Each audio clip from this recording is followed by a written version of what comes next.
So our next guest here is Jon Giegengack. Jon, great to have you here. Great, thanks for having me. Thanks for coming.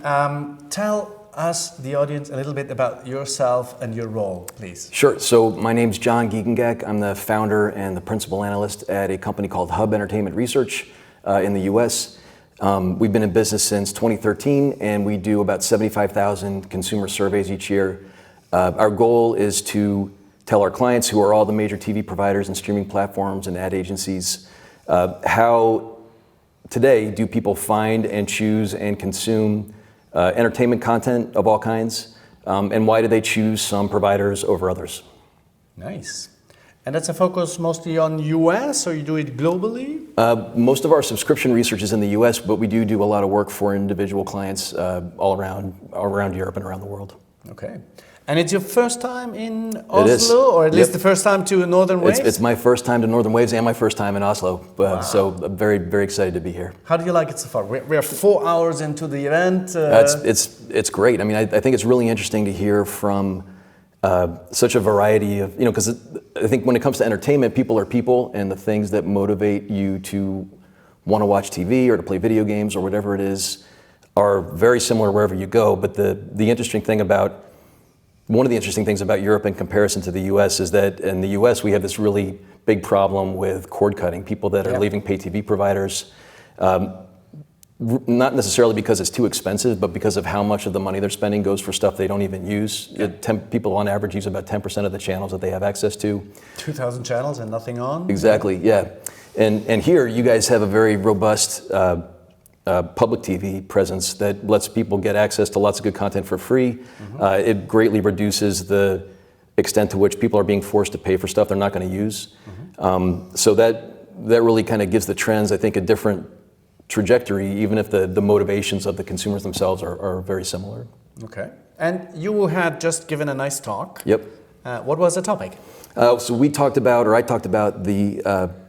what we see as kind of the 4 most important trends that are going to impact TV over the next year.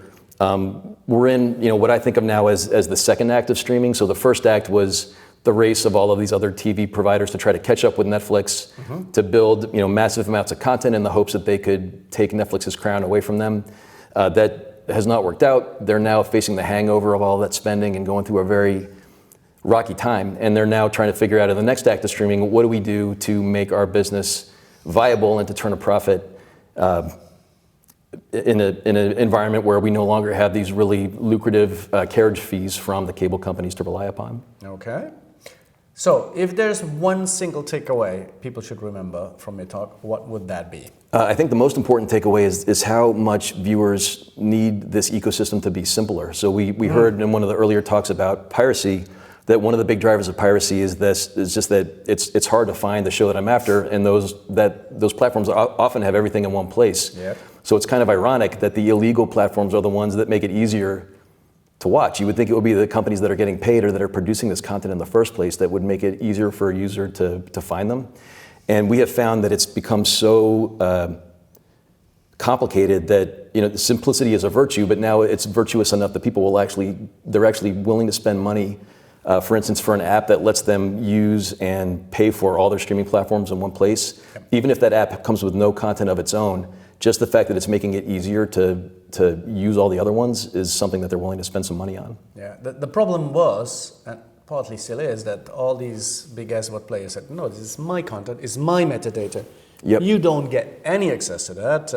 Deep linking? No way. Yeah.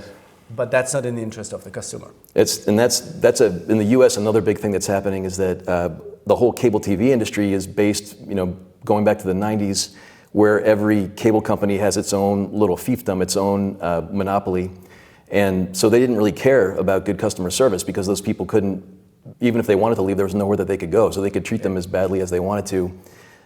They kind of maintained that for far too long. Now all of these consumers do have options, and they're not just the product that's being sold to advertisers, they're the customer. So the whole industry is having to pivot and figure out how to better serve the interests of those viewers and make them happy instead of just making the advertisers happy. Yeah. Interesting. So the super-aggregation strategy is still very few companies that call themselves, yes, I am a super aggregator. as Deutsche Telekom or Comcast would do so. But yeah, let's get to my favorite question, which is, if I were to give you $100 million, sorry, it's not a promise. If I were to give you $100 million, what would you do with it? I love that question, and it's kind of a hard one because even like $100 million doesn't necessarily go that far these days. You know, Disney just put $1.2 billion into Epic Games. Yeah. But I do think that one place where that money could make a dent is in, so one of the sort of existential competitors among young people, we saw this in the presentation from Google, is YouTube. So, you know, YouTube, if you're my age, you think about it as a place where cat videos are found, or the Charlie bit my finger. Yeah. But for Gen Z, it's really the kind of the first place they go for entertainment of all kinds. And there are influencers on YouTube with audiences that dwarf the audiences for any conventional TV show. Yep. And I think that for $100 million, you could come up with some kind of methodology, you know, probably using machine learning or AI, to try to identify who are the YouTube influencers that aren't famous yet, but they have the opportunity to become really big players. And while you wouldn't necessarily want to have those people make traditional TV shows, if you are an NBC Universal or if you are a Paramount and you have relationships with these streamers at the very beginning of their career, you know, probably out of that 100 million, say you spent $1 million each on 100 of them, probably 95 to 97 of them might not ever amount to anything, but if out of that you got 3 Mr. Beasts, you've suddenly bought your way into a huge entertainment enterprise at the very beginning. It would be kind of like when Netflix tried to sell themselves to Blockbuster in the late 90s, and Blockbuster refused. You know, maybe the biggest mistake ever made. But I think that would be an opportunity for these big traditional media companies to get involved with the fastest growing part of entertainment and change the format of what their entertainment looks like before it's done to them by somebody else. Interesting. We're running out of time. John, thank you for having so much. Been here. Pleasure. Great to see you in Oslo, and please enjoy the rest of the day. Sounds good. And see you tonight at the fantastic dinner. Sounds good. Thank you very much. Thank you.